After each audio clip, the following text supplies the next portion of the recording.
દર્શક મિત્રો, હું ડોક્ટર મીના શાહ આપનું સ્વાગત કરું છું કાર્યક્રમ જાગૃતિ કેન્સરને ઓળખો અને આજનો વિષય છે મલ્ટીપલ માયલોમા. ગયા વખતે આપણે જોયું હતું કે મલ્ટીપલ માયલોમા એટલે શું, તેમાં કયા પ્રકારની તકલીફ પડે છે, તેનું નિદાન કેવી રીતે થાય છે અને સમયસર ડોક્ટરના કયા પ્રમાણે સારવાર લેવી કેટલી બધી અગત્યની છે. અને આજે ફરી આપણી સાથે છે ડોક્ટર ચિરાગ શાહ, જાણીતા હિમેટોલોજીસ્ટ અને ઓન્કોલોજીસ્ટ, અને આપની સાથે ઘણી બધી આજે વાતો કરશે કે કેન્સરની સારવાર એટલે શું, ખાસ શું કરવું જોઈએ અને લેટેસ્ટ જે સ્ટેમ સેલ થેરાપી છે જે મલ્ટીપલ માયલોમામાં ખૂબ જ અગત્યની સારવાર બની ચૂકી છે. વર્ષો પહેલા 10 વર્ષ પહેલા પણ લોકોને એવું લાગતું હતું કે મલ્ટીપલ માયલોમા એટલે પ્રોગ્નોસિસ ખૂબ જ ખરાબ કહેવાય, પણ 10 જ વર્ષોમાં સર્વાઈવલ રેટ લગભગ ડબલ થઈ ગયો છે અને જો પેશન્ટ ડોક્ટર સલાહ આપે તે પ્રમાણે સંપૂર્ણ સારવાર કરે અને સરસ રીતે સારવાર કરે તો ઘણી સરસ રીતે જિંદગી જીવી શકે છે.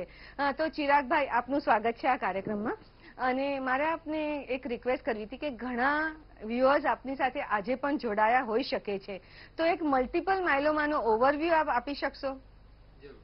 મલ્ટીપલ માયલોમા એ એક પ્રકારનું બ્લડ કેન્સર છે જે પ્લાઝમા સેલ્સના વધુ પડતા વિકાસથી થતું એક કેન્સર કહી શકાય. હાડકાની અંદર આનો ગ્રોથ થાય છે અને એના મુખ્ય લક્ષણોમાં એનિમિયા અથવા ઓછું હિમોગ્લોબિન, હાડકાનો દુખાવો ખાસ કરીને બેક પેઇન અને અમુક કેસીસમાં કિડની પર અસર થવી, આ રીતે એના મુખ્ય લક્ષણો શરૂઆતમાં હોય છે. એની ટ્રીટમેન્ટમાં પહેલા એકલી કીમોથેરાપી અને તે પણ દાખલ કરીને આપવામાં આવતી હતી અને પહેલા જે સારવારથી 2-3 વર્ષ કે 5 વર્ષ ભાગ્યે જ કંટ્રોલ રહેતો હતો, એના બદલે હવે ટ્રાન્સપ્લાન્ટ, આ સ્ટેમ સેલ ટ્રાન્સપ્લાન્ટ વગેરે એડ કરવાથી એ ઘણા કેસીસમાં 10 વર્ષ ઉપર પણ જઈ શકે છે. તો ચિરાગભાઈ એક સારી વાત કરી કે જેમ જેમ સમય વીતતો જાય છે, જેમ જેમ કેન્સર વિશે ઘણી બધી રિસર્ચ અને નવી નવી સારવારો પણ આવતી જાય છે, તેમ આ વિશે આપણે જાણવું જોઈએ અને ડોક્ટરના કહ્યા પ્રમાણે સારવાર કરવી જ જોઈએ. કારણ કે ઘણીવાર આપણે જેવું નિદાન થાય અને સાંભળીએ કે બ્લડ કેન્સર છે કે મલ્ટીપલ માયલોમા છે તો આપણે એકદમ ગભરાઈ જઈએ અને ઇમોશનલ થઈ જઈએ અને એમ થાય કે હવે આનાથી બચવું મુશ્કેલ છે અને હવે મારાથી આની સારવાર નહીં થઈ શકે. તો જરૂર છે હિંમતની, જરૂર છે વૈજ્ઞાનિક રીતે ડોક્ટરની અપાતી સારવારની. તો ચિરાગભાઈ, સૌથી પહેલા ટ્રીટમેન્ટ કયા કયા પ્રકારની હોય છે અને એનું જે નિર્ણય કેવી રીતે કરવામાં આવે છે કે કઈ ટ્રીટમેન્ટ કોને આપવી? એટલે ટ્રીટમેન્ટમાં બે મુખ્ય પ્રકાર જે આપણે વાત કરી કે એક ટ્રાન્સપ્લાન્ટ અને બીજી ટ્રાન્સપ્લાન્ટ સિવાયની ટ્રીટમેન્ટ. એમાં શરૂઆત ટ્રાન્સપ્લાન્ટ સિવાયની ટ્રીટમેન્ટથી કરવામાં આવે છે અને વ્યક્તિની ઉંમર, સ્ટેજ, કિડનીનું સ્ટેટસ કેમ છે એ બધા ઉપરથી નક્કી થાય કે માત્ર ગોળીઓથી સારવાર કરવી અથવા એમાં એક ચામડી નીચે અપાતું ઇન્જેક્શન પણ એડ કરવું. આ સારવાર થાય એના 2 થી 4 મહિના પછી એ નક્કી કરવામાં આવે કે હવે ટ્રાન્સપ્લાન્ટમાં જવાનું છે કે નહીં.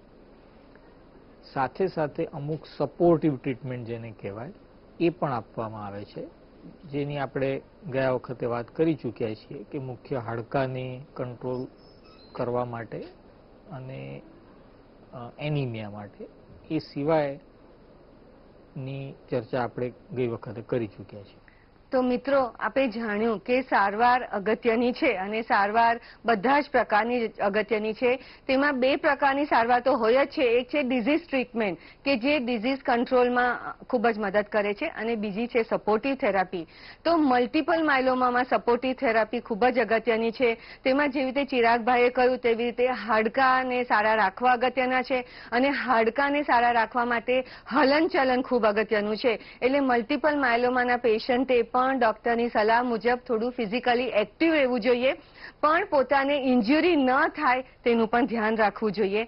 સાથે સાથે ઓફકોર્સ સારો આહાર લેવો જોઈએ તો આપણે સૌ જાણીએ છીએ, પણ ઇન્ફેક્શન જલ્દી ન થાય તેના માટે પણ કાળજી લેવી જોઈએ. તેની પણ બધી જ દવાઓ ડોક્ટર કહે તે પ્રમાણે લેવી જોઈએ. અને જો એનિમિયા થાય એટલે કે લોહીનું પ્રમાણ ઓછું હોય, થાક વધારે લાગે તો તેની પણ સારવાર કરવી જોઈએ. આવી ઘણી બધી વાતો આપણે ગયા વખતે પણ જાણ્યા છે અને આજનો ખાસ વિષય છે સ્ટેમ સેલ થેરાપી.